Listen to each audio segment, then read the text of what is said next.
আবারও চলে আসলাম তোমাদের মাঝে দারুণ একটি ভিডিও নিয়ে। আজকে মেনলি আমরা আলোচনা করব how to become lady police constable. তো লেডি পুলিশ কনস্টেবল হতে গেলে তোমাদের উচ্চতা কেমন দরকার, ওজন কেমন চাওয়া হয়ে থাকে, মেডিকেল টেস্ট কেমন হয়ে থাকে এবং পরীক্ষা যোগ্যতা, মাঠ, কত মিটার তোমাদের দৌড় থাকে, A to Z বিস্তারিত তথ্য কিন্তু ফার্স্ট টু লাস্ট পর্যন্ত স্টেপ বাই স্টেপ ডিটেলসে কিন্তু আজকের এই ভিডিওর মাধ্যমে আলোচনা করব। তাই ভিডিওটি স্কিপ না করে সম্পূর্ণটি দেখার জন্য অনুরোধ রইল। তার আগে বলবো, যে সকল ভিউয়ার্স এখনও পর্যন্ত আমার এই চ্যানেলটি সাবস্ক্রাইব করেনি তাদেরকে বলবো প্লিজ অতি দ্রুত সাবস্ক্রাইব করে দিয়ে আমাদের পাশে থাকুন এবং বন্ধুদের মাঝে শেয়ার করে দিন। চলুন ডিটেলসে জেনে নেওয়া যাক। ভিউয়ার্স, তোমরা এখানে দেখতে পাচ্ছ, এখানে উল্লেখ করা আছে WBP মেয়েদের পুলিশ সার্ভিস নাম আসলে সবার আগে আসে পশ্চিমবঙ্গ লেডি পুলিশ কনস্টেবল, অর্থাৎ West Bengal lady constable police. কম বেশি প্রতি বছর প্রায় এর জন্য ভ্যাকান্সি বের হয় এবং প্রচুর ছাত্রী এবং মহিলা এখানে চাকরি পায়। আজকের পোস্টে আমরা তোমাদের সাথে সমস্ত বিস্তারিত তথ্য শেয়ার করব। তোমাদের শরীরের মাপজোক, মাঠ, medical test, A to Z বিস্তারিত তথ্য রইল কিন্তু আজকের এই ভিডিওর মাধ্যমে। তাই ভিডিওটি স্কিপ না করে সম্পূর্ণটি দেখার জন্য অনুরোধ রইল। তো তোমরা এখানে দেখতেই পাচ্ছ, finally West Bengal police lady constable eligibility 2024, age, height, education, medical fitness. তো কনস্টেবলের যোগ্যতা, শারীরিক মাপ, মাঠ, পরীক্ষা আজকে কিন্তু বিস্তারিত তথ্য আলোচনা করব। তো তোমাদের প্রথমত এখানে উল্লেখ করা আছে বয়স সীমা, অর্থাৎ এজ লিমিট। বলা আছে সর্বনিম্ন 18 বছর, WBP পুলিশ লেডি কনস্টেবলের জন্য সর্বোচ্চ বয়স 30 বছর। তো যে সকল প্রার্থীদের 18 বছর থেকে 30 বছরের মধ্যে বয়স আছে তারা কিন্তু এখানে আবেদন করতে পারবেন। এবং SC ST OBC এই সমস্ত ক্যাটাগরি থেকে যে সকল প্রার্থীরা বিলং করছেন তাদের ক্ষেত্রে কিন্তু বয়সে ছাড় পেয়ে যাবে। তো এখানে শিক্ষাগত যোগ্যতা অর্থাৎ এডুকেশন কোয়ালিফিকেশানটাও কিন্তু আমরা এখানে মেনশন করেছি।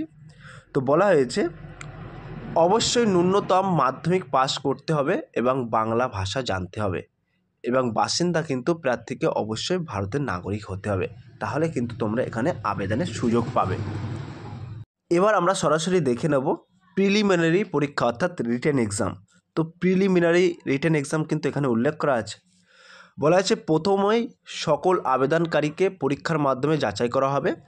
শারীরিক যোগ্যতা, মেডিকেল ফিটনেস অনেক পরে। পরীক্ষাতে না উত্তীর্ণ হতে পারলে পরবর্তীগুলোর কোনো দাম নেই। মোট 85 নম্বরে পরীক্ষা হয়, তবে প্রত্যেক বছর কিছু কিছু পরিবর্তন হতে পারে।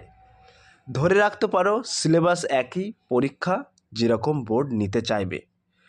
তো বিষয় কিন্তু এখানে উল্লেখ করেছি, বিষয় এবং নির্ধারিত নাম্বার কিন্তু এখানে উল্লেখ করা আছে।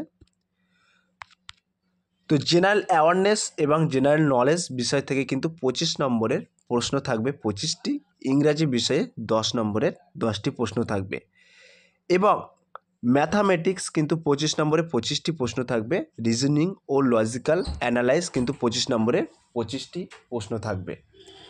তো এবার আমরা সরাসরি দেখে নেব শারীরিক অর্থাৎ ফিজিক্যাল এলিজিবিলিটি।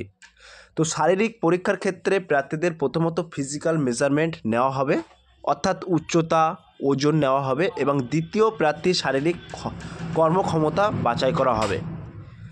তো এখানে তোমরা দেখতে পাচ্ছ West Bengal police height and weight female lady constable.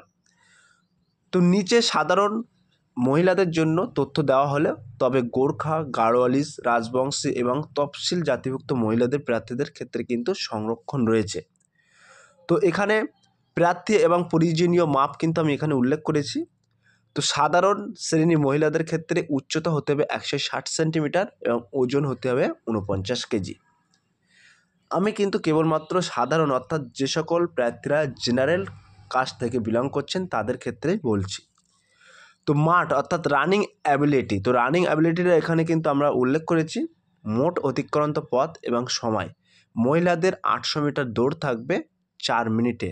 এই 4 মিনিটের মধ্যে কিন্তু তোমাদের 800 মিটার দৌড় কমপ্লিট করতে হবে। এবার তোমরা দেখে নাও মেডিকেল পরীক্ষা অর্থাৎ medical test for WBP constable. তো 1 নম্বরে তোমাদের এখানে উল্লেখ করা আছে তোমাদের কি কি টেস্ট হয় সেটাও কিন্তু আমি উল্লেখ করেছি। Blood test, sugar, urea, creatinine, TSH, LFT, lipid profile এবং 2 নম্বরে ইএনটি, ইয়ার, নোজ, থ্রোট বাগেরা এইসব, এবং আই ভিশন 6/6, 6/9 ও কালার ব্লাইন্ডনেস, অ্যালার্জি ইত্যাদি। এবং 4 নম্বরে কিন্তু উল্লেখ করা আছে, তোমরা দেখতে পাচ্ছ ইউএসজি, অ্যাডমোডেম, আপার অ্যান্ড লোয়ার। 5 নম্বরে X ray, chest X ray হয়, এবং 6 নম্বরে জেনারেল ক্লিনিক্যাল এক্সামিনেশন। তো তোমাদের মূলত এইগুলোর ওপরেই কিন্তু বেস করে মেডিকেল করা হয়, এর ঊর্ধ্বে কিন্তু আর কিছু করানো হয় না। তো এখানে ইন্টারভিউ অর্থাৎ পার্সোনাল টেস্টটাও কিন্তু আমি এখানে উল্লেখ করেছি। তো নম্বরের ভিত্তিতে সর্বশেষ মেরিট লিস্ট প্রকাশিত হয়। হওয়ার পর পুলিশ রিক্রুটমেন্ট বোর্ড এবং ইন্টারভিউ বা পার্সোনাল টেস্ট হবে। তবে সমস্ত কিছু লেটেস্ট তথ্য এবং নোটিশ আপনারা অফিসিয়াল ওয়েবসাইটে পেয়ে যাবেন। এই ওয়েবসাইটের মধ্যে আমি তোমাদের মাঝে একটা ন্যূনতম ধারণা দিয়েছি যে লেডি কনস্টেবল হতে গেলে তোমাদের শিক্ষাগত যোগ্যতা, বয়স, মাঠ, দৌড়, হাইট, উচ্চতা ইত্যাদি সমস্ত ডিটেলস কিন্তু তোমাদের মাঝে একটি তুলে ধরলাম। অনেকেরই কিন্তু জানে না অনেকেই যে লেডি কনস্টেবল হতে গেলে কী কী শিক্ষাগত প্রয়োজন, সেগুলো কিন্তু তোমাদের মাঝে স্টেপ বাই স্টেপ লেটেস্ট আপডেটগুলো তুলে ধরলাম। এই ছিল আজকের ভিডিও। যদি ভিডিওটি ভালো লেগে থাকে প্লিজ লাইক, কমেন্ট এবং শেয়ার করে দিন বন্ধুদের মাঝে। ফিরে আসছে আগামী দিনে তোমাদের জন্য সুন্দর একটি ভিডিও নিয়ে।